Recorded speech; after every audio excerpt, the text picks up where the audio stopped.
ലോകത്തെ ഏറ്റവും നല്ല മഹാൻ ജനിച്ച അതേ നാട്ടിലാണ് ലോകത്തെ ഏറ്റവും വലിയ തമ്മാടി ജനിച്ച്. ജന്മം കൊണ്ടൊരു മനുഷ്യൻ നന്നാവുകയാണെങ്കിൽ അബൂജഹൽ നന്നാവണ്ടേ? ലഅനത്തുല്ലാഹി അലൈഹി. ചിന്തിക്ക്, എവിടെയാ ജനിച്ച്? എവിടെയാ അബൂജഹൽ ജനിച്ച്? എന്താ ഇവർ തമ്മിലുള്ള വ്യത്യാസം? കാഴ്ചപ്പാട്. എന്താ ഇവർ തമ്മിലുള്ള വ്യത്യാസം? കാഴ്ചപ്പാട്. എല്ലാവരും ഉണ്ട്. മുഹമ്മദ് മുസ്തഫ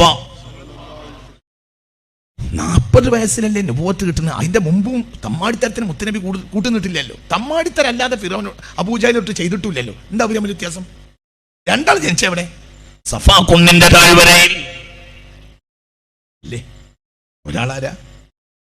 ഒരാള് മുഹമ്മദുൻ സയ്യിദുൽ കൗനൈനി വത്തഖലൈനി വൽ ഫരീഖൈനി മിൻ ഉർബിൻ വമിൻ അജമി മൗലായ സ്വല്ലി വസല്ലിം ദായിമൻ അബദാ അലാ ഹബീബിക ഖൈറിൽ ഖൽഖി കുല്ലിഹിം. ഒരാൾ ലോകത്തെ ഏറ്റവും വലിയ മഹാൻ, അള്ളാഹിന്റെ ഖൽഖിലെ ഏറ്റവും വലിയ മഹാൻ മുത്ത് മുഹമ്മദ് മുസ്തഫ. ഒരാളാരാ? ഒരാൾ ആര്? കാലഘട്ടത്തിന്റെ ഫിറൗനായ മൽഊനായ അബൂജഹൽ ലഅനത്തുല്ലാഹി അലൈഹി. എന്തവരും രണ്ടാളും കഅബയുടെ പരിസരത്താ ജനിച്ച്. രണ്ടാളും ജനിച്ച് കഅബാലയത്തിന്റെ പരിസരത്താ. എന്തവരും വ്യത്യാസം? കാഴ്ചപ്പാട്. ഈ ദുനിയാവിന് അപ്പുറമുള്ളൊരു ജീവിതമോ സുഖമോ താല്പര്യമില്ലാത്ത ആളാണ് ഫിറൗൻ ലഅനത്തുല്ലാഹി അലൈഹി. അബൂജഹൽ ലഅനത്തുല്ലാഹി അലൈഹി. എന്നാ മുത്തുനബിയോ? മുത്തുനബി സല്ലല്ലാഹു അല്ലാഹുമ്മ ലാ ആഖിറാ. ഈ ജീവിതമായിട്ട് തന്നെ കണക്കാക്കണില്ല മുഹമ്മദ് മുസ്തഫ. ഹഫ്സാബിയുടെ വീട്ടിലേക്ക്, സ്വന്തം മോളായ ഹഫ്സാബിയുടെ വീട്ടിലേക്ക് കയറി വന്നു ആര്? Umar bin Khattab.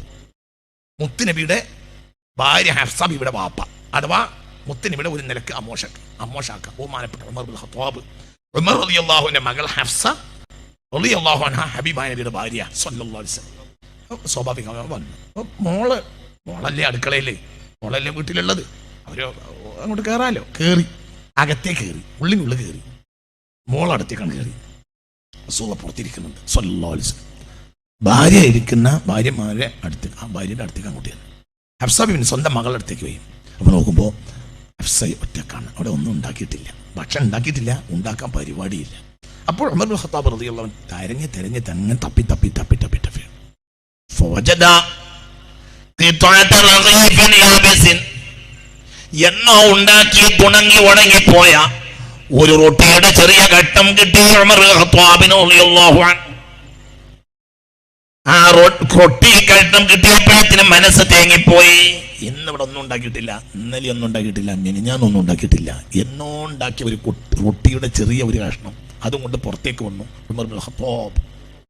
മുത്തുനബിയെ മുന്നിൽ കണ്ടപ്പോഴത്തിന് പൊട്ടിക്കരഞ്ഞിട്ട് റസൂലുള്ളാഹിന്റെ മുന്നിൽ നിന്ന് പൊട്ടിയാണ് കരഞ്ഞ്. എന്തിനാ ഉമറെ കരഞ്ഞെന്ന് വെച്ചു. അപ്പോൾ പറഞ്ഞു, നബി, ഞാൻ കിസ്റയുടെ കൊട്ടാരത്തിൽ പോയിട്ടുണ്ട് പഴയ കാലത്ത്. അവിടെയൊക്കെ വലിച്ചെറിയുന്ന ഭക്ഷണം ഞാൻ കണ്ടിട്ടുണ്ട്. ഈ ഉണക്കറൊട്ടി കഷ്ണം അങ്ങയുടെ അടുക്കളയിൽ ശേഷിപ്പുള്ള ഈ ഉണക്കറൊട്ടി കഷ്ണം കണ്ടപ്പോൾ കിസ്റയുടെ കൊട്ടാരത്തിൽ നിന്ന് അനുദിനം പുറത്തേക്ക് തള്ളുന്ന ഭക്ഷണ പദാർത്ഥത്തെ ഞാൻ ഓർത്ത് പോയി.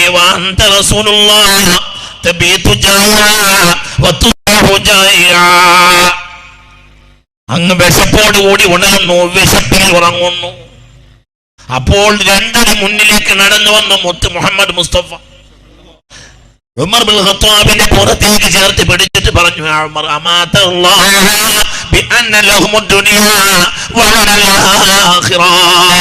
ഉമർ, നീ എന്താ വിചാരിച്ചത്? അവർക്ക് ദുനിയാവ്, നമുക്ക് ആഖിറമാണ്, നിനക്ക് തൃപ്തിയില്ല.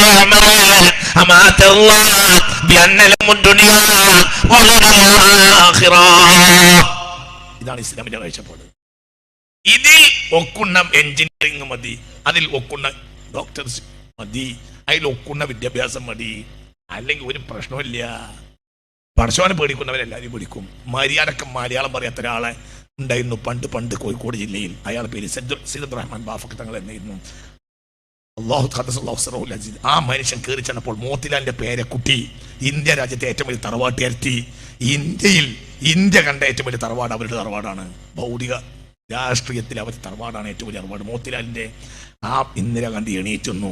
ഈ മനുഷ്യന് മര്യാദക്ക് മലയാളം അറിയില്ല, പിന്നെന്തോ ഇംഗ്ലീഷ്. മര്യാദക്ക് മലയാളം അറിയൂല, മര്യാദക്ക് മലയാളം അറിയൂല. അനുമോദിക്കുന്നു എന്ന് പറയേണ്ട അടുത്ത് അനുശോചിക്കുന്നു എന്ന് പറഞ്ഞു പോയൊരു സംഭവമുണ്ട് ബാപ്പഘട്ടങ്ങൾക്ക്. മമ്പാട് കോളേജ് ഉദ്ഘാടനത്തിൽ വന്നു, അനുമോദിക്കുന്നു എന്ന് പറയേണ്ട അടുത്ത് അനുശോചിക്കുന്നു എന്ന് പറഞ്ഞു പോയി. ഇതിൻ്റെ ബാപ്പ 100 വട്ടം പറയുന്നത് ഞങ്ങളുണ്ട്. പക്ഷേ ആ മനുഷ്യന് മലയാളം തന്നെ പൂർത്തിയായിട്ട് അറിയില്ല, പിന്നെന്തോ ഇംഗ്ലീഷ്. പക്ഷേ കേംബ്രിഡ്ജിൽ പഠിച്ച പെൺകുട്ടിയും ആൺകുട്ടിയും ആ മനുഷ്യൻ എന്നാൽ എണീറ്റ് നടക്കും. അതാണ് ബാപ്പഘട്ടങ്ങൾ. എന്തുകൊണ്ട്? അള്ളാഹിനെ പേടിച്ചാൽ ഓലൊക്കെ അള്ള പിടിക്കും, ലോകമൊക്കെ പിടിക്കും, എല്ലാവരും പിടിക്കും. ഇന്നിപ്പോ നമുക്ക് ഇംഗ്ലീഷ് അറിയും, ലാറ്റിൻ അറിയും, ഫ്രഞ്ച് അറിയും, ആരറിയില്ല? അള്ളാഹിനറിയില്ല. അള്ളാഹിനെ നമുക്ക് ആവശ്യമില്ല. അള്ളാഹു നമ്മളെ കാത്തിരക്ഷിക്കട്ടെ. ഇവിടുന്ന് അങ്ങോട്ട് മാറിയിട്ട് സായിപ്പും സായിപ്പിന്റെ വിദ്യാഭ്യാസവുമാണ് വലുത് എന്നതിൽ നിന്ന് മാപ്പിളാര് മാറാതെ, മാപ്പിളാര് ഇതിനേക്കാൾ വലിയ നാടകത്തിന് ഇനി വാലി വെച്ച് കൊടുക്കേണ്ടി വരും. അള്ളാഹു നമ്മളെ കാത്തിരക്ഷിക്കട്ടെ. അത്രയല്ലാതെ കൂടുതൽ വർത്താനം പറയാനില്ല, അല്ലാതെ ഒന്നും അതിൽ പറയാനില്ല, ഒന്നുമില്ല. കൂടുതൽ വർത്താനം പറയേണ്ട ആവശ്യമില്ല. എന്റെ കുട്ടിക്കാലത്ത് 6 മണിക്ക് തുടങ്ങും മദ്രസ, 10 മണിക്കാ സ്കൂൾ. 10 മണിക്ക് മദ്രസ വിടൂ. 10 മണിക്ക്, 6 മണിക്ക് മദ്രസ തുടങ്ങിയ 10 മണി വരെ. സ്കൂളുകൾ അന്നുണ്ടായിരുന്നു, SSLC ഒക്കെ ഞങ്ങൾ പഠിച്ചിട്ടുണ്ട്. പക്ഷേ എന്താ പ്രശ്നം എന്നറിയോ? 10 മണി കഴിഞ്ഞാലേ മദ്രസ വിടൂ. അതുകൊണ്ട് സ്കൂൾ പ്രിൻസിപ്പൽ കരുണാകരൻ മാഷ് ഉണ്ടായിരുന്നു. കരുണാകരൻ മാഷ് 10:30 മണിക്ക് സ്കൂൾ ഉറങ്ങുള്ളൂ. എന്തുകൊണ്ട്? മദ്രസ വിട്ടിട്ട് കുട്ടികൾ വീട്ടിൽ പോയി വരണ്ടേ. അങ്ങനെയാ. 4 മണിക്കൂർ മദ്രസ തന്നെയാ. അത് മദ്രസ. ഞങ്ങളെ പഠിപ്പിച്ചിരുന്ന മൂസ മുസ്ലിയാർ എന്നൊരു ഉസ്താദ് ഉണ്ടായിരുന്നു. അദ്ദേഹത്തിന്റെ കാര്യം എന്ന് പറഞ്ഞാൽ വലിയ വാശിക്കാരനാ. അദ്ദേഹം 10 എന്നുള്ള വികാരത്തിൽ ടം ടം ടം ടം ടം ടം ടം അടിച്ച് 10ാമത്തെ ടം എന്നും കൂടി അടിച്ചാലേ മുമ്പ് വെല്ലച്ചുട്ടി എടുക്കാൻ സമ്മതിക്കുള്ളൂ. ഞാനാണെങ്കിൽ സ്കൂൾ ലീഡറാണ്. എനിക്ക് അസംബ്ലിയിൽ പ്രതിജ്ഞ ചൊല്ലി കൊടുക്കാൻ എത്തണം. അതിൻ്റെ ഇടയിൽ ബാപ്പാക്ക് കഞ്ഞി കൊണ്ടുപോയി പാടത്ത് കൊടുക്കണം. എന്നിട്ട് ബുക്ക് വെച്ചിട്ട് മറ്റേ ബുക്ക് എടുത്തിട്ട് സ്കൂളിൽ എന്താ പറയുക, അസംബ്ലിക്ക് എത്തണം. ഇവിടെ ആകെ അവസാനത്തെ ടം, 10ാമത്തെയും കൂടെ ടം എന്ന് പറഞ്ഞ അതിന്റെ തെറഞ്ഞും അതിന്റെ ആ മണിനാദം നിന്നാലേ മൂസോലിര് എന്നറിയുള്ളൂ. മൂസലിര് എന്ന് പറയണതിന് മുമ്പെങ്ങാനും വെല്ലച്ചുറ്റി ഇട്ടാൽ നിന്ന് മൂത്രിക്കേണ്ടി വരും. അന്ന് കരുണാകരൻ മാഷ് എന്നു ഞങ്ങളെ പ്രിൻസിപ്പാള് സ്കൂളിൽ ഒരു പ്രശ്നമല്ല. എന്തുകൊണ്ട്? മാപ്പിളാർക്ക് മാപ്പിളാരെ മദ്രസയും ദീനും വലിയ കാലത്ത് കരുണാകരൻ മാഷും അത് വലിയതായിരുന്നു. ഇന്ന് മാപ്പിളാർക്ക് എന്നൊരു വിഷയമല്ല, ഒന്നുമില്ല. ഈ അടുത്ത കഴിഞ്ഞ 2 കൊല്ലം 4 കൊല്ലം മുമ്പ്, 5 കൊല്ലം മുമ്പ് ഇവിടെ ഒരു വിദ്യാഭ്യാസ പ്രശ്നം ഉണ്ടായി. സ്കൂളിന്റെ സമയം മാറ്റുന്ന കാര്യത്തിൽ സർക്കാർ ആലോചിച്ചപ്പോൾ അതിനെതിരെ മാപ്പിള മുസ്ലിങ്ങൾ ഒപ്പിട്ടെടുത്തിട്ട് വിദ്യാഭ്യാസ മുഖ്യമന്ത്രിക്ക് മെമ്മോ ടാണ്ട് കൊടുത്ത ഒരു സമയം ഉണ്ടായി. 5 കൊല്ലം മുമ്പാണ് സംഭവം. അങ്ങനെ ഒരു സ്ഥലത്ത് ഒരു പള്ളിയിൽ ഞാനിങ്ങനെ യാത്രക്കിടയിൽ ഒരു യാത്രക്ക് ഇങ്ങനെ ഇടയിൽ ഞാൻ മദ്രസ, കാരണം സ്കൂളിന്റെ സമയം മാറ്റിക്കഴിഞ്ഞാൽ മദ്രസ മുടങ്ങും. മദ്രസ മുടങ്ങാൻ പാടില്ലല്ലോ, വലിയ വിഷയമല്ലേ നമ്മളെ സംബന്ധിച്ചിടത്തോളം. അപ്പോൾ അതുകൊണ്ട് അതിൽ മെമ്മോറാണ്ടം കൊടുക്കാൻ തീരുമാനിച്ചു. 10 ലക്ഷം ഒപ്പിട്ടിട്ട് നമ്മൾ മുഖ്യമന്ത്രി കൊടുക്കാൻ തീരുമാനിച്ച് ഞാൻ യാത്രയിലാണ്. അത് ഒരു സ്ഥലത്ത് ജുമാക്ക് കൂടി. ജുമാ കഴിയുമ്പോൾ അവിടുത്തെ ഒരു ഉത്തരവാദിത്തപ്പെട്ട ഒരാൾ എണീറ്റ് എന്നാണ് പറഞ്ഞു, പുറത്ത് ഒപ്പിടുന്നുണ്ട്, എല്ലാവരും ഒപ്പിട്ട് പോകണം, മുഖ്യമന്ത്രിക്ക് കൊടുക്കാനുള്ളതാണെന്ന് പറഞ്ഞു. അപ്പോൾ അങ്ങനെ ഞാനും നിന്നു. ഞാനും അവിടെ ഒപ്പിടാന്ന് വെച്ച് ഞാനും കുറച്ച് അങ്ങനെ ചുറ്റി തിരിഞ്ഞ് നിന്ന്. അങ്ങനെ വലിയ തിരക്കാണ് ഒപ്പിടുന്നിടത്ത്. ഞാനും അങ്ങനെ എത്തുമ്പോഴുണ്ട് ഒപ്പിടിക്കുന്നുണ്ട് ഒരുത്തൻ. അവൻ്റെ അടുക്കൽ ഒരു ഏകദേശം ഒരു 8 വയസ്സോ മറ്റോ ആയ ഒരു ചെറിയ ചെറുപ്പക്കാരൻ കുട്ടി ഇങ്ങനെ നിൽക്കുന്നുണ്ട്. അപ്പൊ എനിക്ക് ഇനിയും പേന കിട്ടണമെങ്കിൽ ഒരു 3-4 ആൾ കൂടി കഴിയണം. അപ്പൊ ഞാൻ കുട്ടിയോട് ഇങ്ങനെ സംസാരിക്കുന്ന കൂട്ടത്തില് ഒരു കുശലം പറയാലോ, ഞാൻ വെറുതെ അല്ലേ മോനെ ആരെ മോനാന്ന് ചോദിച്ചു. അപ്പം ഈ ഒപ്പിടിക്കുന്നവൻ്റെ അയാളെ മോനാണ്. അവിടുത്തെ സെക്രട്ടറി പ്രസിഡന്റ് എന്തോ ആണ് ഈ ഒപ്പിടിക്കുന്നത്. മോനെ മദ്രസയിൽ എത്രാം ക്ലാസ്സിലാന്ന് ചോദിച്ചു. ഞാൻ മദ്രസയിൽ പോണില്ല എന്നാണ്. ഓനാ ഒപ്പിടിക്കണത്, ഓന്റെ ബാപ്പ ഒപ്പിടിക്കണത്, ഓ മദ്രസയിൽ പോണില്ല. എന്താന്ന് ചോദിച്ചു. ഞങ്ങൾ ഇംഗ്ലീഷ് മീഡിയത്തിൽ നിന്നാണ് പഠിക്കണത്. എന്തില്ല എന്തൊരു കാലം വന്നു. ഞാനിത് എത്ര ആലോചിച്ചു പോയിട്ടുണ്ട്. ഇതിന്റെ തല ബേജാറാക്കിയൊരു സംഭവമായിട്ട്. എങ്ങനെ ഈ ഉമ്മട്ട് നന്നാവുന്നത്? ബക്കറ്റ് വരുന്നുണ്ട്, എല്ലാവരും ആത്മാർത്ഥം മനസ്സിലാവും. ആയിക്കോട്ടെ പായസുണ്ട്. അല്ലാഹു തആല, ഞാനിത് നാശായി എന്ന് പറയല്ല കേട്ടോ, പക്ഷെ ഈ നിലക്ക് പോയാൽ തകർന്നു. അല്ലാഹു നമ്മളെ കാക്കട്ടെ. നമ്മളെ എല്ലാവർക്കും പേടിയാവുമല്ലോ, അത് ബഹുമാനല്ലേ, അല്ലാതെ നമ്മൾ എന്ത് ചെയ്യുന്നല്ലോ. മാപ്പിളാർ നമ്മൾ വലിയ ജനങ്ങളാണ്, അവർ അള്ളാന്റെ ആളുകളാണ്, ഒരു പേടിയല്ലേ. തൃശ്ശൂർ ജില്ലയിൽ ഒരു പള്ളി പൊളിച്ച് ഉദ്ഘാടനത്തിന് വേണ്ടി ഞാൻ ചെന്നപ്പോൾ അവിടുത്തെ ഒരു വയസ്സൻ പ്രസംഗിക്കുന്നുണ്ട്. ഒരു വയസ്സന് ഒരു 10 കൊല്ലം മുമ്പാണ് ഞാൻ ഹൈദരലി ശിഹാബ് തങ്ങൾ ഉദ്ഘാടനം, എൻ്റെ പ്രസംഗം തൃശ്ശൂർ ജില്ലയിൽ. ആ പള്ളി ഉദ്ഘാടന സമയത്ത് അവിടുത്തെ ഒരു വയസ്സനായ ഒരു കാരണവർ പ്രസംഗിക്കുകയാണ്, എന്ത് ഈ പള്ളി പൊളിക്കുന്ന കാര്യത്തിൽ, പഴയ പള്ളി പൊളിക്കുന്നതിൻ്റെ കാര്യത്തിൽ ഞാൻ എതിരായിരുന്നു. ഞാൻ നിങ്ങളോട് എതിര് പറഞ്ഞപ്പോൾ നിങ്ങളുടെ കൂട്ടത്തിൽ ചിലർക്ക് തോന്നി ഇയാൾ പണം ചെലവാക്കേണ്ടത് കൊണ്ട് എതിരാവുകയാണ്. ഞാൻ അതിനൊന്നും പറഞ്ഞില്ല.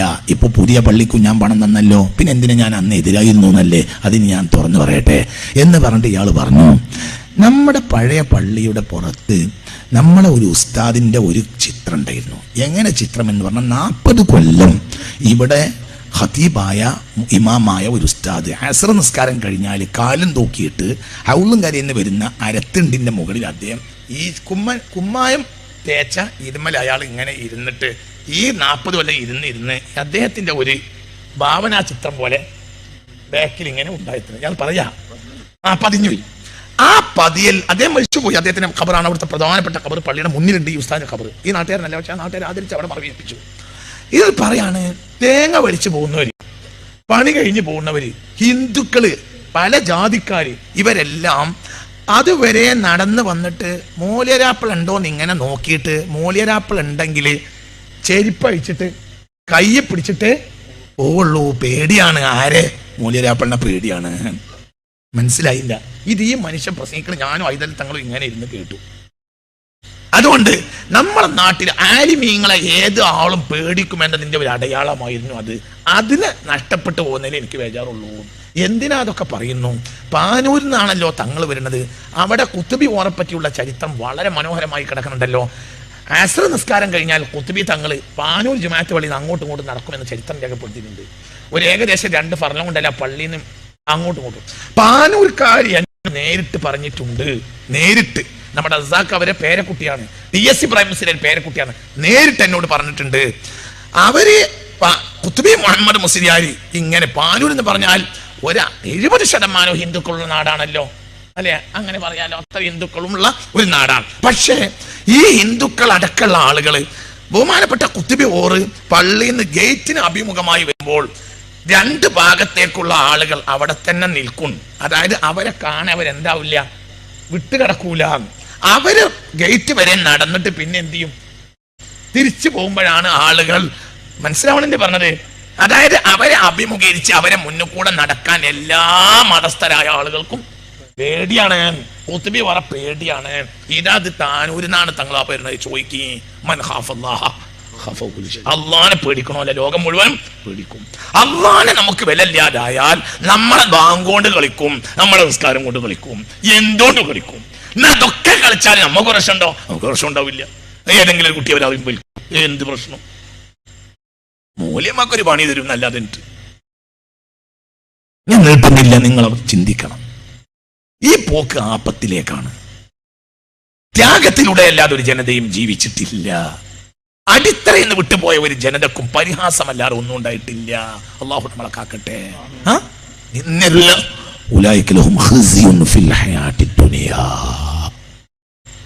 ويوم القيامة يردون إلى أشد العذاب أفتؤمنون ببعض الكتاب وتكفرون ببعض فما جزاء من يفعل ذلك إلا خزي في الحياة الدنيا. എന്താണ് പറഞ്ഞത്? അഫതുഅ്മിനൂന ബിബഅദിൽ കിതാബി, കിതാബിന്റെ ചില കാര്യങ്ങളെ നടപ്പിലാക്കുക. വതക്ഫുറൂന ബിബഅദിൻ, ചില കിതാബിന്റെ ചില വിഷയങ്ങൾ നമുക്ക് പ്രധാനമാണ്, ചിലത് നമുക്ക് അത്ര വലിയ വിഷയമല്ല. കിതാബിൽ നമുക്ക് തടിമ പിടിക്കാത്ത നമ്മൾ സ്വീകരിക്കും, നമ്മളെ തടിമക്ക് പിടിക്കണതോ അത് നമ്മൾ സ്വീകരിക്കൂല. فما جزاء من يفعل ذلك إلا خزي في الحياة الدنيا. فما جزاء من يفعل ذلك. കിതാബിനെ പൂർണ്ണമായി സ്വീകരിച്ചിട്ടില്ലെങ്കിൽ അവർക്കുള്ള പ്രതിഫലം എന്ത്? ഇല്ലാ ഖിസ്യുൻ ഫിൽ ഹയാത്തിദ് ദുനിയ, ദുനിയാവിൽ തന്നെ അവർ നിന്ദ്യത ഏറ്റുവാങ്ങേണ്ടി വരും. അല്ലാഹു കാത്തിരക്ഷിക്കട്ടെ. വയൗമൽ ഖിയാമത്തി യുറദ്ദൂന ഇലാ അശദ്ദിൽ അദാബ്, ഖിയാമത്ത് നാളിൽ വൻ ശിക്ഷയുണ്ടാവും. അല്ലാഹു കാക്കട്ടെ. ഇവിടെ തന്നെ നമുക്ക് നിൽക്കാൻ കഴിയില്ലാതെയോ? ഇവിടെ തന്നെ നമുക്കൊരു രക്ഷ ഉണ്ടാവില്ല, ഒന്നും ഉണ്ടാവില്ല. ചിന്തിക്ക്, ചിന്തിക്ക്. കിതാബിനെ കിതാബായി സ്വീകരിച്ച ആളുകളെ എല്ലാവരും പേടിക്കും. ബാഫക്ക തങ്ങളെ പേടിച്ചല്ലോ, പൂക്കോയ തങ്ങളെ പേടിച്ചല്ലോ, ബഹുമാനപ്പെട്ട പാണക്കാട് സെയ്ദ് മുഹമ്മദ് അലി ശിഹാബിനെ പേടിച്ചല്ലോ, ഉമർ അലി ശിഹാബ് തങ്ങളെ പേടിച്ചല്ലോ. അള്ളാഹു അവരെയൊക്കെ പിൻഗാമികൾ നമ്മളെയും ചേർക്കട്ടെ.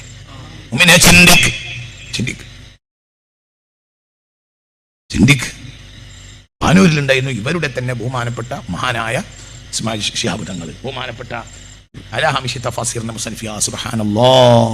എല്ലാ വിഭാഗം ജനങ്ങൾ പറഞ്ഞ് ഞങ്ങൾ കേട്ടിട്ടുണ്ട്, പാനൂർ തങ്ങളെ പേടിയാണ്, എല്ലാവർക്കും പേടിയാണ്, അല്ലേ അല്ലേ ഭയങ്കര പേടിയാണ്, എല്ലാവർക്കും പേടിയാണ്.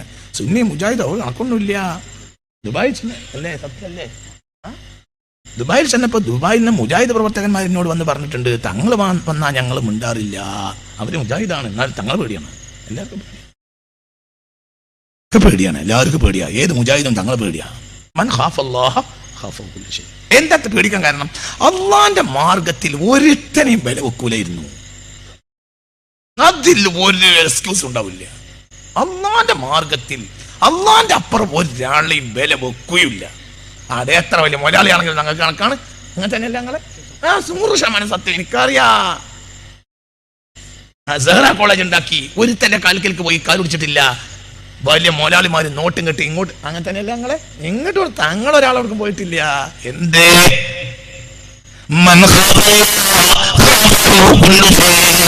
ഇവരൊക്കെ നമ്മൾ കണ്ടതല്ലേ, ഇവരൊക്കെ ഇവിടെ ഉണ്ടായിരുന്നില്ലേ? എന്തിന് നമ്മൾ അമ്മായിയാവാൻ നടക്കണു? അള്ളാഹനെ പേടിക്ക്, അള്ളാഹനെ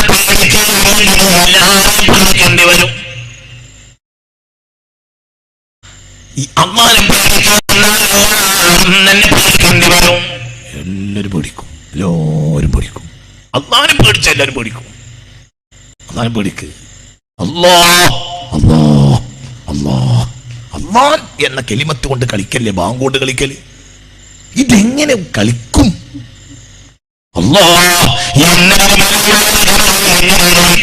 കളിക്കൂലല്ലോ, പേടിച്ചിട്ട് കളിക്കോ?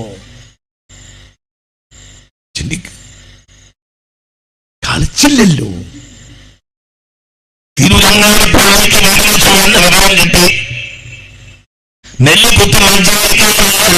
തിരുനങ്ങാടി മുടങ്ങാണ്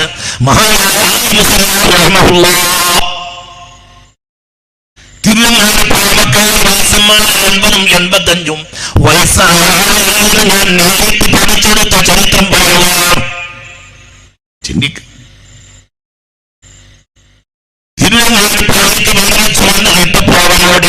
അവർക്ക് പെണ്ണുങ്ങളുണ്ടായിരുന്നു ബലമില്ല, അവർക്ക് മക്കളുണ്ടായിരുന്നു, തിരിച്ചു വന്നിട്ടുമില്ല. എന്റെ വിഷയം ഹീച്ച്കോക്ക്, അവസാനം ഹീച്ച്കോക്കിനെ ഒന്നല്ലാതാക്കി ബ്രിട്ടീഷുകാർ ഇന്ത്യ വിട്ടോടി. സത്യല്ലേ? ഒരു ജനത, ആ ജനതയുടെ പൈതൃകത്തിൽ അഭിമാനിക്കണം. ഒരു ജനതക്ക് ആ ജനതയുടെ അടിത്തറയിൽ അവർക്കൊരു അഭിമാനം വേണം. ഏതാ അടിത്തറ? അല്ലാഹു അക്ബർ ലക ബിറാസിഹു ജലത് മഹമിലുഹു വഅസ്സ സനാഹു ഹാദിൽ ഇബാദി ഇലാ സനാ ഇർഫാനി ലൗല തഫളു മഹ്തദഉ ലിസനാഹു മലികുൽ മുലൂക് وحكمه في خلقه مال فلا حكم يرى لسواه. അവനാണ് അല്ലാഹു, അവനാണ് അല്ലാഹു, അവനാണ് അല്ലാഹു. അവന്റേതാണ് അധികാരം, അവനാണ് അധികാരം, അവനാണ് അധികാരം. അവനല്ലാതെ ഒരാൾക്കും കഴിയൂല. അവൻ നമ്മളെ പരീക്ഷിക്കണം. ഇതൊക്കെ നമുക്ക് എത്ര അള്ളാഹ് എന്ന നാമത്തിന് വിലയുണ്ട്, അവൻ പരീക്ഷിക്കും. ചിന്തിക്ക്, വളരെ ചിന്തിക്കണം. അതുകൊണ്ട്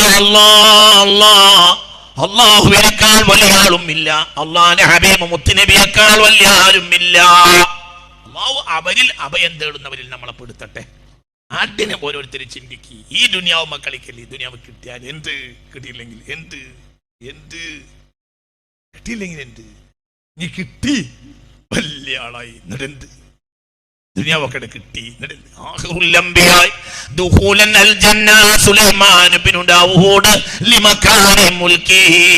സുബ്ഹാനല്ലാഹ്. 1,74,000 നബിമാരിൽ അവസാനം സ്വർഗത്തിൽ കിടക്കുക സുലൈമാൻ നബിയാണെന്ന് മുഹമ്മദ് മുസ്തഫ. ലിമകാനി മുൽക്കി, സുലൈമാൻ അധികാരിയായിരുന്നു എന്നതാണ് കാരണം. യാ അല്ലാഹ്, എന്താ പറയുന്നത്? സുബ്ഹാനല്ലാഹ്. ലോകക്കാണ് പരിചയമുള്ളത്. ഇന്ത്യൻ പ്രധാനമന്ത്രിയായി റഹ്മത്തുള്ളാഹി ഖാസിമി. എന്നിട്ട് എന്ത് സ്വർഗത്തിൽ കിടക്കുന്ന നേരെ പോകുന്നല്ല എന്തായാലും കാര്യമുള്ളത്? എന്താണ് മനുഷ്യന്മാരിൽ കാര്യമുള്ളത്? ആരബി വർത്താനം 25 പ്രവാചകന്മാരിൽ ഖുർആൻ പറഞ്ഞ 25 ചിന്തിക്കണം. ചിന്തിക്കണം എല്ലാവരും, ജനങ്ങളെ ചിന്തിക്ക്. ഇന്നിപ്പോ നമ്മൾ ഓടുക, സ്ഥാനങ്ങളിലേക്ക് ഓടുക. പേര് തന്നെ സ്ഥാനാർത്ഥി എന്ന സ്ഥാനത്തെ ആഗ്രഹിച്ച് നടക്കുന്നവൻ, അവനാണ് സ്ഥാനാർത്ഥി. ഭാഷണത്തിലല്ല വാക്കാണ് ഈ സ്ഥാനാർത്ഥി. ഒരാളെ പേരിൽ എന്താ പറയാ, ചുമരുമല പേര് എഴുതി വെച്ചാൽ തന്നെ അവന് ഉളുപ്പുണ്ടെങ്കിൽ അത് വെട്ടിക്കണം. കാരണം അത്ര വൃത്തിയിട്ടൊരു വാക്കില്ല സ്ഥാനാർത്ഥി. നമ്മുടെ പ്രിയങ്കരനായ സ്ഥാനാർത്ഥി എന്ന് പറയാം. സ്ഥാനാർത്ഥി എന്ന് പറഞ്ഞാൽ വൃത്തിയിട്ടൊന്നാണ് അതിന്റെ വേല. സ്ഥാനത്തെ ആഗ്രഹിച്ച് നടക്കുന്നവൻ. അല്ലാഹു നമ്മളെ കാത്തിരക്ഷിക്കട്ടെ. ഇയാൾ വരാൻ വേണ്ടി യാസീൻ നദി അവസാനം പോകാൻ വേണ്ടി ഹത്തുണ്ട്. അങ്ങനെ പല നാട്ടുകാർക്കും പെട്ടിട്ടുണ്ട് പണ്ട്. അങ്ങനെ ഇയാൾ വരാൻ വേണ്ടി യാസീൻ നദി അവസാനം പോകാൻ വേണ്ടി ഹത്തുന്നു. എന്ത് സ്ഥാനം, എന്ത് ആകാശത്ത് പറന്ന ആളാ സയ്യിദുനാ സുലൈമാൻ. 1,24,000 നബിമാരിൽ അവസാന സ്വർഗത്ത് കിടക്കുള്ളൂ. ആര്? സുലൈമാൻ നബി. മുത്തുനബി പറഞ്ഞിട്ടുണ്ട്, മുത്ത് മുഹമ്മദ് മുസ്തഫ. എത്രയോ സ്ഥലത്തുണ്ട് ഈ ഹദീസ്, എത്രയോ സ്ഥലത്ത് ഈ ഹദീസ് ഉണ്ട്. ചിന്തിക്ക്. ദുനിയയുടെ അധ്യായത്തിൽ ബഹുമാനപ്പെട്ട ഇമാം ഗസാലി തങ്ങൾ ഈ ഹദീസ് രേഖപ്പെടുത്തി. അല്ലാഹു നമ്മളെ കാത്തുരക്ഷിക്കട്ടെ. ദുനിയാവിന്റെ നിസ്സാരത്വം. എന്നിട്ട് എന്തേ അവിടെ മുത്തുനബി പറഞ്ഞത്? ഈ ഹദീസിന്റെ ഗൗരവം ചിന്തിക്ക്. ആഖിറുൽ അംബിയാഇ ദുഖൂലൻ അൽ ജന്ന സുലൈമാൻ ഇബ്നു ദാവൂദ് ലിമകാനി മുൽക്കിഹി. അധികാരിയായിരുന്നു ആര്? സയ്യിദ്നാ സുലൈമാൻ. അതുകൊണ്ട് സുലൈമാൻ അവസാനമേ സ്വർഗത്ത് കിടക്കുന്നു. മുഹമ്മദ് മുസ്തഫ. കഴിഞ്ഞില്ല, കഴിഞ്ഞില്ല, കഴിഞ്ഞില്ല. ഹദീസ് കഴിഞ്ഞില്ല. ഇതിന്റെ ബാക്കിയുണ്ട്. എന്താ ബാക്കി? وآخر أصحابه دخولا الجنة عبد الرحمن بن عوف لمكان غناه. سبحان الله. എന്റെ സ്വഹാബികളിൽ അവസാന സ്വർഗത്തിൽ കിടക്കുക അബ്ദുറഹ്മാൻ ബിൻ ഔഫാണ്. ലിമകാൻ ഗിന, മുതലാളിയായതാണ് കാരണം. ആരാ അബ്ദുറഹ്മാൻ? ഹത്താ വഹുവ മിനൽ അശറത്തിൽ മുബശ്ശറ. സഅദിൻ സഈദിൻ സുബൈദിൻ ത്വൽഹത്തിൻ വബി ഉബൈദത്തിൻ വബിനഹു ഫിന്നാശിരിൽ കറമി യാ റബ്ബി. ഒറ്റല്ലേ ഇബ്നു ഔഫ് അശറത്തുൽ മുബശ്ശറയിൽപ്പെട്ട ആളാണ് ഇബ്നു ഔഫ് റളിയല്ലാഹു അൻഹു. വആഖിറു അസ്ഹാബി ദുഖൂലൻ അൽ ജന്ന അബ്ദുറഹ്മാൻ ഇബ്നു ഔഫ് ലിമകാനി ഗിനാഹു എന്ന ഹബീബായി മുഹമ്മദ് മുസ്തഫ. എന്റെ 1.25 ലക്ഷം സഹാബികളിൽ അവസാനം സ്വർഗത്ത് കിടക്കുക അബ്ദുറഹ്മാൻ ഇബ്നു ഔഫാണ്. എന്താ കാരണം? എമ്പാടും എന്തുണ്ടായിരുന്നു? മുയലുണ്ടായിരുന്നു. അവൻ മുയലുണ്ടായ സ്വർഗത്ത് കിടക്കാൻ നേരം പോകുന്നല്ലേ എന്റെ അർത്ഥം? അതിനേക്കാൾ വലിയ രസം എന്താണെന്നറിയോ? ഇവരൊക്കെ ഈ മുതലിനോട് നീതി പുലർത്തിയവരല്ലേ? അല്ലേ? ആണല്ലോ. അധികാരത്തിന് നീതി പുലർത്തിയ ആളല്ലേ സുലൈമാൻ നബി? ആണ്. തെർച്ചും നീതിമാനാണ്. പക്ഷെ നീതിമാനാണെങ്കിൽ പോലും ആരാണ്? അധികാരിയാണ്. ലാസ്റ്റേ കയറുള്ളൂ. മനസ്സിലാവില്ല നിങ്ങൾക്ക്? മുതല് കൊടുക്കാത്തത് കൊണ്ടാണോ അബ്ദുറഹ്മാൻ ഔഫിന് നേരം വൈകിയത്? മനസ്സിലായില്ല. അബ്ദുറഹ്മാൻ ബിൻ ഔഫ് നേരം വെക്കുന്നത് മുതല് കൊടുക്കേണ്ട സ്ഥലത്ത് കൊടുക്കാണ്ട, സ്വതക്ക കൊടുക്കാതെയോ സക്കാത്ത് കൊടുക്കാതെയോ അമാന്തം കാണിച്ചത് കൊണ്ടാണോ അബ്ദുറഹ്മാൻ ബിൻ ഔഫ് നേരം വെക്കുന്നത്? അല്ല. എല്ലാ കൊടുക്കേണ്ടതും അതിന്റെ അപ്പുറയും ബാധ്യതയും സുന്നത്തും വീട്ടിയ ആളാണ് ആര്? അബ്ദുറഹ്മാൻ ബിൻ ഔഫ്. അശ്റത്ത്. ഈ മനുഷ്യൻ എന്താ ചെയ്യണമെന്ന് അറിയോ? ബദരീങ്ങൾക്ക് മൊത്തം തോട്ടം എഴുതി വെച്ചിട്ടുണ്ട്. മരിക്കണ നേരത്തെ എല്ലാ ബദരീങ്ങൾക്കും തോട്ടം, എല്ലാം സ്വർണം ഒക്കെ ബദരീങ്ങൾക്ക് ആയിഷാബി എല്ലാവർക്കും കൊടുത്തേച്ചു. സമ്പത്ത് കിട്ടിയതൊക്കെ കൊടുത്തേക്കും. എന്നിട്ട് മുതലാളിയാണല്ലോ. ഇങ്ങനെ സമ്പത്തിനോട് നീതി പുലർത്തിയ സ്വഹാബില്ല. എന്നാലും അവസാനേ സ്വർഗത്ത് കിടക്കുള്ളൂ. കാരണം ആരായിരുന്നു? മുതലാളിയായിരുന്നു. അതന്നെ കാരണം. മുതലാളിയാവുമ്പോ ഒരുപാട് കണക്ക് കൊടുക്കേണ്ടി വരും. അതന്നെ നേരം വൈകും അല്ലേ? അതാണ് അതാണ് ഇതിന്റെ അർത്ഥം. അതെ അതെ, അതന്നെ. ഈ ദുനിയാവിലെ സുഖങ്ങൾ കുറച്ചൊക്കെ അനുഭവിച്ച മുതലാളിയല്ലേ? ചിന്തിക്ക്. എന്താണ് മനുഷ്യന്മാരെ ഇത് ചിന്തിക്കാത്ത? ഇതൊക്കെ പറഞ്ഞെന്ന ഒരു നേതാവ് നമുക്കില്ലേ?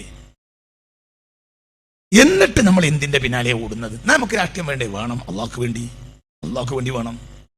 അള്ളാഹ്ക്ക് വേണ്ടി വേണം. പ്രസിഡന്റ് ആയിരുന്നല്ലേ ബാഫക്കത്തങ്ങൾ? ആർക്ക് വേണ്ടി? അള്ളാഹ്ക്ക് വേണ്ടി. പ്രസിഡന്റ് ആയിരുന്നല്ലേ പൂക്കോയത്തങ്ങൾ? ആർക്ക് വേണ്ടി? അള്ളാഹ്ക്ക് വേണ്ടി. അള്ളാഹു നമുക്കും തൗഫീഖ് തരട്ടെ. ഒക്കെ അള്ളാഹ്ക്ക് വേണ്ടി ആവണം. അതിന്റെ അപ്പുറം ഒന്നും ഇല്ല. അവിടെ കയറണം, അവിടുന്ന് ഇറങ്ങണം. അള്ളാന്റെ നാമത്തിൽ കയറിയ ആ നാമത്തിൽ ഇറങ്ങുക. അള്ളാഹു നമുക്ക് തൗഫീഖ് തരട്ടെ. ഇത് പറഞ്ഞാലും അവസാനിക്കൂല, അങ്ങനത്തെ ഒരു വിഷയമാണ്. അത് പറഞ്ഞാൽ ബഹർ പോലത്തെ വിഷയമാണ്. ഞാനൊരു കാഴ്ചപ്പാട് നന്നാക്കുക എന്നാണ് ഞാൻ ഈ പറഞ്ഞതിൻ്റെ ഉദ്ദേശം. ഈ ദുനിയാവിനെ വില വെക്കണ്ട, ഒന്നുമില്ല. ഇന്നിപ്പം നിങ്ങളെ ഭാര്യമാരോടുകൂടെ വീട്ടിലേക്ക് പോയി കിടന്നുറങ്ങും.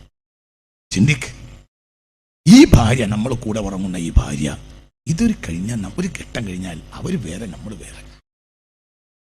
അത്രയല്ലേ ഉള്ളൂ. ദുനിയാവിന് എന്ത് വില മനുഷ്യന്മാര്? ആരാണെങ്കിലും പിരിയേണ്ടി വരും. അള്ളാന്റെ പൊരുത്തത്തെ ആഗ്രഹിച്ച പിരിയില്ല, അള്ളാന്റെ പൊരുത്തത്തിൽ നിന്ന് പിരിയില്ല, മുത്തുനബിയുടെ പൊരുത്തത്തിൽ നിന്ന് പിരിയില്ല. മരിക്കുന്ന നേരത്തെ മുത്തുനബി വരും, മുത്ത് മുഹമ്മദ് മുസ്തഫ.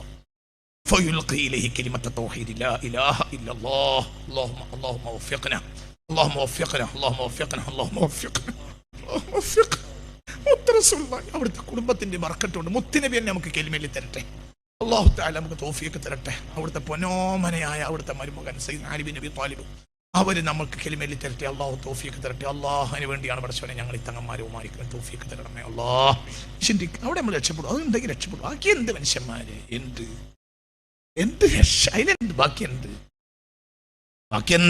സ്നേഹിച്ച കണക്കന്നെ, മനുഷ്യ കണക്കന്നെ, ഒക്കെ ഒരു കണക്കാണ്. ചിന്തിക്ക്, അത് എത്രയേ ഉള്ളൂ. ഒരു നാട്ടിൽ ഒരുപാട് കാലം ജോലി ചെയ്ത ഞാൻ ഹുത്തുബ ഓതുന്ന ഒരു സ്ഥലത്ത്, ഒരു മലപ്പുറം ജില്ലയിൽ ഒരു സ്ഥലമുണ്ട്. ആ സ്ഥലത്ത് പണ്ട് എൻ്റെ മുമ്പ് 8 കൊല്ലം ജോലി ചെയ്ത ഒരാള് ഞാനവിടെ ഖാദിയാവുന്ന സമയത്ത് ആ മഹലിൽ ഒന്നുകൂടെ സന്ദർശിക്കാൻ വേണ്ടി വന്നു. അപ്പോൾ ഞാൻ ഇന്നിങ്ങനെ ചിന്തിച്ചൊരു ദിവസമാണത്. അപ്പോൾ അയാൾ വന്നത് എന്തിനാന്ന് വെച്ചാൽ, പഴയ കാലത്തൊക്കെ ഭയങ്കര ബഹുമാനമായിരുന്നു ആ നാട്ടുകാർ ഒക്കെ അദ്ദേഹത്തിന്. ഇപ്പോൾ അദ്ദേഹം 8 കൊല്ലം ജോലി ചെയ്ത ആളുമാണ്. പിന്നെ അയാൾ കുറച്ചു കാലം കഴിഞ്ഞ് വേറെ ഉസ്താദ്മാരെ ഇപ്പം എൻ്റെ കാലത്ത് വന്നു. എല്ലാവരും അസ്സലാം വലൈക്കും, വലൈക്കും അസ്സലാം, അസ്സലാം വലൈക്കും, വലൈക്കും അസ്സലാം. അതിപ്പോൾ ഒരു അണ്ണം വന്നാലും പറയും അസ്സലാം വലൈക്കും, വലൈക്കും അസ്സലാം. അതന്നെ കഴിഞ്ഞു. അധികാരമുള്ള സമയത്ത് എല്ലാവർക്കും ബഹുമാനം ഉണ്ടാവും. ഖാദിയരാണ് ബഹുമാനം. എക്സ് ഖാദി എന്ന് പറഞ്ഞാൽ അതിന് അത്ര ബഹുമാനമൊന്നും ഉണ്ടാവില്ല. മുമ്പ് നമ്മളെ കോഴിക്കോട് ഒരു പരിപാടി നടക്കുന്ന സമയത്ത് പണ്ട് MLA ആയ ഒരാൾ പിന്നെ MLA സ്ഥാനത്തിന് മത്സരിച്ചിട്ട് തോറ്റിട്ട് പിന്നെ നമ്മളെ പരിപാടി പങ്കെടുത്തപ്പോൾ അയാൾക്ക് മുന്നിൽ കസേര കിട്ടാതൊരു വിഷമുണ്ടായി. അങ്ങനെ അദ്ദേഹം പിന്നെ അയത്തെ ആശംസാ പ്രസംഗത്തിന് വിളിച്ചപ്പോൾ അദ്ദേഹം പറഞ്ഞ്, എൻ്റെ മുകളിലുള്ള നെയിം ബോർഡ് നോക്കുകയാണെങ്കിൽ നിങ്ങൾ കഴിഞ്ഞ കൊല്ലത്തെക്കാൾ എന്നെ ബഹുമാനിക്കണം. കഴിഞ്ഞ കൊല്ലം എൻ്റെ മുകളിൽ 3 അക്ഷരം ഉണ്ടായിരുന്നുള്ളൂ, ഇക്കൊല്ലം 5 അക്ഷരമുണ്ട്. കഴിഞ്ഞ കൊല്ലം ഞാൻ MLA ആയിരുന്നുള്ളൂ, ഇക്കൊല്ലം ഞാൻ XMLA ആണ്. മനസ്സിലായില്ല? ചിന്തിക്ക്, നിങ്ങൾ കഴിഞ്ഞത്തെ ബഹുമാനം പോലും ഇക്കൊല്ലം എനിക്ക് കാട്ടിയില്ല. നിങ്ങൾ എന്നെ പഠിക്കുകയാണെങ്കിൽ നിങ്ങൾ 2 അക്ഷരം കൂടി എനിക്ക് കൂട്ടിയിട്ടുണ്ട്. കഴിഞ്ഞ കൊല്ലം ഞാൻ MLA ആയിരുന്നു, നിങ്ങൾ ഞാൻ വല്ലാതെ ബഹുമാനിച്ചു. ഇക്കൊല്ലം എനിക്ക് മുന്നിലെ സീറ്റ് വരെ തന്നില്ല, എന്നാൽ 2 അക്ഷരം എനിക്ക് കൂടിയിട്ടുണ്ട്, നിങ്ങൾ എന്നെ ബഹുമാനിച്ചില്ല. പിന്നെ ദുനിയാവ് അത്രയേ ഉള്ളൂ, ദുനിയാവിന്റെ പ്രതാപം അത്രയേ ഉള്ളൂ. അത് സ്ഥാനം ഉണ്ടാവുമ്പോൾ ഒക്കെ നോക്കും എല്ലാവരും. അത് കഴിഞ്ഞാൽ കഴിഞ്ഞു. അള്ളാഹു നമ്മളെ കാത്തി രക്ഷിക്കട്ടെ. അതുകൊണ്ട് നേരെ മറിച്ച് അള്ളാന്റെ പൊരുത്തം അങ്ങനെയല്ല. അള്ളാന്റെ പൊരുത്തം ഒരാൾക്കുണ്ടോ, വയസ്സായാലും ബഹുമാനിക്കും. മലപ്പുറം ജില്ലയിൽ അത്തിപ്പറ്റ മീഡിയംകുട്ടി മുസ്ലിയാർ എന്നൊരാൾ, എല്ലാവർക്കും ബഹുമാനം. ഒരു മനുഷ്യൻ എന്താണ് തല്ലോ, ആരെയും തല്ലിയിട്ടുണ്ടോ? ഇല്ല. എന്നൊരു ബഹുമാനം എല്ലാവർക്കും. എന്ത്? അള്ളാന്റെ ആളാന്നൊരു പേടി. മൻ ഖാഫല്ലാഹ ഖാഫഹു കുല്ലു ഷൈ. അള്ളാന്റെ ആളാവുമ്പോൾ ഒരു പേടി, എല്ലാവർക്കും പേടി. അപ്പൊ നമ്മൾ അള്ളാന്റെ ആളായാൽ വയസ്സിനൊന്നും കണക്കില്ല. അവിടെ വയസ്സില്ല, അവരെ റിട്ടയർമെന്റും ഇല്ല, ഒന്നുമില്ല. ചിന്തിക്ക്, ഒരു ചെറുപ്പക്കാരൻ ഈ അടുത്ത ദിവസം എന്നോട് പറഞ്ഞു, റിട്ടയർഡ് ആയ ഒരു പോലീസുകാരെ ഞാൻ അങ്ങാടിയിലിട്ട് ഒരു കാലത്ത് ഞാൻ സാറേ എന്ന് പറഞ്ഞാൽ, ഇത് സത്യം പറഞ്ഞത് ചിന്തിക്കണട്ട. ഞാൻ ചിന്തിപ്പിച്ചൊരു വാക്കാണത്. എന്നോടൊരു ചെറുപ്പക്കാരൻ പറയാ ഈ അടുത്ത ദിവസം, സാറേ എന്ന് ഞാൻ വിളിച്ചിരുന്ന ആളെ ഞാനിപ്പോൾ നേരിട്ട് തന്നെ അങ്ങാടിയിൽ നിന്ന് പേരാണ്ട് വിളിക്കും, ഉറക്കെ പേര് വിളിക്കും. അയാളെ പേര് വിളിക്കാനൊരു സുഖ, കാരണം കുറെ കാലം ഇയാളെ സാറേ എന്ന് വിളിച്ചണം. അന്ന് അയാൾ പോലീസ്, ഇപ്പൊ അയാൾ റിട്ടയർഡായി. പിന്നെ അയാൾ അസൈനരാക്കാന്ന് വിളിക്കാം, ഒരു പ്രശ്നമില്ല. പണ്ട് അസൈനരാക്കാന്ന് വിളിക്കാൻ പറ്റില്ല. പണ്ട് എത്ര ദുനിയാവിന്റെ മഹത്വം എത്ര കൂടിയോ, ദുനിയാവിന്റെ വലിപ്പത്തരം എത്ര കൂടിയോ, അത് ആ വലിപ്പത്തരത്തിന്റെ കാലത്തെ ഉമ്മാനിക്കുള്ളൂ. നേരെ മറിച്ച് അള്ളാഹുവിന്റെ പൊരുത്തം അബ്ദിൽ ഉണ്ടായാൽ അത് ഓരോ സെക്കൻഡിലും അബ്ദിൽ അധികരിച്ചുകൊണ്ടേയിരിക്കും. അള്ളാഹു അതിന് നമുക്ക് തൗഫീഖ് തരട്ടെ. അള്ളാഹിന്റെ നാമങ്ങളും അടയാളങ്ങളും ബഹുമാനിക്കുന്ന ഒരവസ്ഥ വന്നാൽ എല്ലാവരും നമ്മൾ ബഹുമാനിക്കേണ്ടി വരും. എല്ലാവരും ബഹുമാനിക്കും. കേരളത്തിങ്കൽ മുസൽമാന്മാർ പരങ്ങളിൽ നിന്നോ വൻകടൽ ചിറും തിരമാലകൾ കടന്നോ ഹിമാലയമേറിയോ വന്നവർ ഏറെയില്ല. കുറഞ്ഞ ആളുകളെ അവിടുന്ന് വന്നിട്ടുള്ളൂ. പിന്നെ എല്ലാവരും ബഹുമാനിച്ചു, ആളാണ്ട് കൂടി. എന്തുകൊണ്ട്? അള്ളാന്റെ ആളുകളാണ്. അതുകൊണ്ട് അള്ളാഹുവിന്റെ ഇബാദത്തായി തീരുക, സന്ദർഭത്തിന്റെ ചടുല വികാരങ്ങൾക്ക് വഴിപ്പെടാതിരിക്കുക, ദുനിയാവിന്റെ ക്ഷണികമായ നേട്ടത്തിന്റെ പിന്നിൽ നിലകൊണ്ടിട്ട് ആഖിറത്തെ മറന്നു കളയാതിരിക്കുക, കാഴ്ചപ്പാട് ശുദ്ധീകരിക്കുക. ക്ഷണികമായ ദുനിയാവല്ല നമ്മുടെ ലക്ഷ്യം, അള്ളാഹുവിന്റെ പൊരുത്തമാണ്. അതിനേക്കാൾ വലിയ ഒരു കാര്യവുമില്ല. അവൻ നമ്മുടെ റബ്ബാണ്. അവന് ഷാക്കിറാവുക, അവന് റാക്കിറാവുക, അങ്ങനെ ആരിഫാവുക. ഷാക്കിറായാൽ ആരിഫായി, ഷാക്കിറായാൽ ദാക്കിറായി, ദാക്കിറായാൽ ആരിഫായി. തൗഫീഖ് തരട്ടെ. ആരിഫായാലോ ലൗ ദഅൽ ആരിഫു ലസാലത്തിൽ ജിബാൽ എന്ന ഹബീബായ മുഹമ്മദ് മുസ്തഫ. ആരിഫ് ദുആർനാൽ പർവ്വതങ്ങൾ പോലും നീങ്ങി കൊടുക്കുമെന്ന് മുഹമ്മദ് മുസ്തഫ. അള്ളാഹ്ക്ക് നന്ദി ചെയ്തവൻ അള്ളാനെ ഓർമ്മയുള്ളവനാണ്. അള്ളാനെ ഓർമ്മയുള്ളവൻ അള്ളാനെ ആരിഫാണ്. പടച്ചോൻ തൗഫീഖ് തരട്ടെ. ആരിഫ് ദുആർനാലോ ഹിമാലയം ആട് മാറണമെന്ന് പറഞ്ഞാൽ ആരിഫ് ദുആർനാൽ നീ കൊടുക്കാട് JCBക്ക് പണി ഉണ്ടാവില്ല. ലൗ ദഅൽ ആരിഫു ലസാലത്തിൽ ജിബാൽ. അള്ളാനെ തിരിയുന്നവൻ ദുആർനാൽ പർവ്വതങ്ങൾ പോലും നീങ്ങിക്കൊടുക്കുമെന്ന് മുത്തു മുഹമ്മദ് മുസ്തഫ. ഒരാൾക്കും പേടി, എല്ലാവരും നമ്മളെ പേടിക്കേണ്ടി വരും. എല്ലാവരും പേടിക്കേണ്ടി വരും. എന്താണ് പേടി? അത് ഇക്രാമിന്റെ ഖൗഫാണ്, ബഹുമാനം. പടച്ചോന്റെ ആളുകളാണ്, അവരോട് കളിക്കാൻ പാടില്ല. ഒരു ദൈവത്തിന്റെ ആളുകളാണ്, അവരെ കളിക്കാൻ പാടില്ല. അല്ലാത്ത കാലത്തോളം ബാങ്കുമ്മൽ കളിക്കും, ഇഖാമത്തുമ്മൽ കളിക്കും, നിസ്കാരത്തുമ്മൽ കളിക്കും. അത് കേവലം ഒരു കളിയല്ല. നമ്മൾ നമ്മുടെ ചിഹ്നങ്ങൾ നിസ്സാരവൽക്കരിക്കുമ്പോഴാണ് നമ്മുടെ ചിഹ്നങ്ങൾ മേൽ കളി വണക്കുക. അള്ളാഹു തആല കാത്ത് രക്ഷിക്കട്ടെ. അതുകൊണ്ട് അള്ളാഹുലേക്ക് തിരിച്ചു വരിക, അവനവന്റെ മക്കൾക്ക് ദീൻ പഠിപ്പിക്കുക, അവനവന്റെ മക്കളോട് അള്ളാഹിന്റെ കാര്യം പറഞ്ഞു കൊടുക്കുക. സ്കൂളിലും മദ്രസയിലും പോകുന്ന കുട്ടികളോട് പറഞ്ഞു കൊടുക്കുക, കുട്ടികളെ, മക്കളെ, നിങ്ങൾ പഠിച്ച് IAS പാസ്സാകലല്ല വാപ്പാന്റെ ആഗ്രഹം, നിങ്ങൾ അള്ളാഹിനെ പൊരുത്തത്തിൽ ജീവിക്കലാണ്. അയിമ കിട്ടുന്നത് കിട്ടിയാൽ മതി. അള്ളാഹ്ക്ക് പൊരുത്തല്ലാത്തൊരു കാര്യം വാങ്ങി ഇങ്ങോട്ട് വരണ്ട, ഒന്നും വേണ്ട. അള്ളാഹു നമുക്ക് തൗഫീഖ് തരട്ടെ. അങ്ങനെ ആയാൽ കുട്ടികൾ നന്നാവും. കുഞ്ഞി ബാവാക്ക എന്നൊരാളുണ്ടായിരുന്നു, പൊന്നാനി. കുറെ ആയിട്ട് ഞാൻ അയാളെ കണ്ടിട്ടില്ല, ഒരു 4-5 കൊല്ലം മുമ്പ് വരെ കണ്ടിരുന്നു. കുഞ്ഞി ബാവാക്ക എന്നൊരാളുണ്ടായിരുന്നു, പൊന്നാനി. അദ്ദേഹം ജില്ലാ മജിസ്ട്രേറ്റായി റിട്ടയർഡ് ആളാണ്. അദ്ദേഹം ഭയങ്കര കണിശക്കാരനും സത്യസന്ധനും ആയതുകൊണ്ട് അദ്ദേഹത്തെ ഹജ്ജിന്റെ സെക്രട്ടറി ആക്കാൻ ഷിഹാബ് തങ്ങൾ തന്നെ അദ്ദേഹത്തിന്റെ പേര് പ്രൊമോട്ട് ചെയ്തിട്ട് കേരള സർക്കാർ അദ്ദേഹത്തെ ഹജ്ജിന്റെ സെക്രട്ടറി ആക്കി. അതിന് കാരണം അങ്ങനെ സംസാരിച്ച കൂട്ടത്തിൽ കുഞ്ഞിബാവക്ക് എന്നോട് നേരിട്ട് പറഞ്ഞതാണ്. എന്ത് അവസാനിപ്പിക്കാൻ ഒരു മിനിറ്റ്, ഇതിനൊക്കെ പാടുണ്ടായതുകൊണ്ട് ഞാൻ പറയാണ്. ഞാൻ പൊന്നാനിക്കാരാണ്, പൊന്നാനി വലിയ ജുമാഅത്തിന്റെ പള്ളിയുടെ പരിസരത്താണ് വീട്. അങ്ങനെ എനിക്ക് സർക്കാരിൽ കോടതിയിൽ പിന്നെ എഴുത്തുകാരനായിട്ട് എനിക്ക് ജോലി കിട്ടി. ജില്ലാ ജഡ്ജിയായിട്ടാണ് റിട്ടയർഡ് ആയത്. അപ്പൊ ജോലി കിട്ടിയ കാലത്ത് ബാപ്പുണ്ട്, എന്നോട് ഇയാൾ പറയാം, ജോലി കിട്ടിയ കാലത്ത് ബാപ്പുണ്ട്, എഴുത്തുകാരനായിട്ട് കോടതിയിൽ എഴുത്തുകാരനായിട്ട് ജോലി കിട്ടി. അങ്ങനെ പിറ്റേ ദിവസം ജോലിക്ക് ഒപ്പിട്ട് ജോലി പ്രവേശിക്കണം. തലേന്ന് രാത്രി ഞാനും ബാപ്പയും ഞങ്ങളെല്ലാവരും സാധാരണ പള്ളിക്കൊന്ന് ഏഷ്യാ ജമാഅത്ത് കഴിഞ്ഞ് വരുന്ന കൂട്ടത്തിൽ ഞങ്ങളെല്ലാവരും പോന്ന് വീട്ടിൽ വന്ന് കഞ്ഞി കുടിച്ച് ഞാൻ കിടക്കാൻ വേണ്ടി ഒരുങ്ങുമ്പോൾ ഉമ്മ വന്നിട്ട് എന്നോട് പറഞ്ഞു, കുഞ്ഞുവാ എന്നെ ബാപ്പ വിളിക്കുന്നുണ്ടായിരുന്നു. അങ്ങനെ ഞാൻ പറഞ്ഞു ചെന്ന് നോക്കുമ്പോൾ പുറത്തെ ചാരു കസേരയിൽ ബാപ്പാന്റെ കഞ്ഞുകൂടി കഴിഞ്ഞിട്ട് ഇങ്ങനെ വിശ്രമിക്കുക. ആ കുഞ്ഞുമാവാ, ഞാൻ എന്നോട് 2 കാര്യങ്ങൾ പറയാനാണ് വിളിച്ചത്, അവിടെ ഇരിക്കുന്ന പറഞ്ഞ് അങ്ങനെ ഒരു ബെഞ്ച് മയിരുത്തി. ഇയാൾ പറയാ, ഇതിൽ വലിയ പാടുണ്ട്, ഇതിൽ സത്യസന്ധനായ ജഡ്ജിയായിട്ട് റിട്ടയർഡ് ആയിട്ട് ഹജ്ജിന്റെ സെക്രട്ടറി ആക്കി തങ്ങളെന്ന് പറഞ്ഞിട്ട് ഇത് വലിയ പാടുണ്ട്, ഇയാൾ വലിയ പാടുണ്ട്, പാഠം ബാപ്പയില പാഠം. അങ്ങനെ കുഞ്ഞുബാവാനെ അവിടെ അങ്ങനെ ഇരുത്തി. കുഞ്ഞുബാവൻ എന്നോട് നേരിട്ട് പറഞ്ഞ സംഭവമാണ് ഈ പറയുന്നത്. എന്നിട്ട് പറഞ്ഞു, ഇതൊക്കെ 10, 60, 70 കൊല്ലം സംഭവമായിരിക്കും, കാരണം ഞാൻ കാണുന്ന തന്നെ വയസ്സായ കാലത്താണ്. ഇയാൾ പറയാ, കുഞ്ഞുബാവ, ഇന്നത്തെ കാലത്ത് സർക്കാരിന്റെ ജോലി കിട്ടുക എന്ന് പറഞ്ഞാൽ വലിയൊരു കാര്യമാണ്, വലിയൊരു അവനാന്റെ ചോറുറച്ച് നല്ല കാര്യമാണ്. ഇന്ന് മനുഷ്യനെ ജോലി കിട്ടുക എന്നുള്ള ഒരു ബുദ്ധിമുട്ടാണ്, അതും കോടതിയിലാണ് വലിയത്. അപ്പൊ കുഞ്ഞി ബാബാക്ക വിചാരിച്ച് ബാപ്പ ബഹുമാനിച്ച് വർത്താനം പറയാന്നാണ്.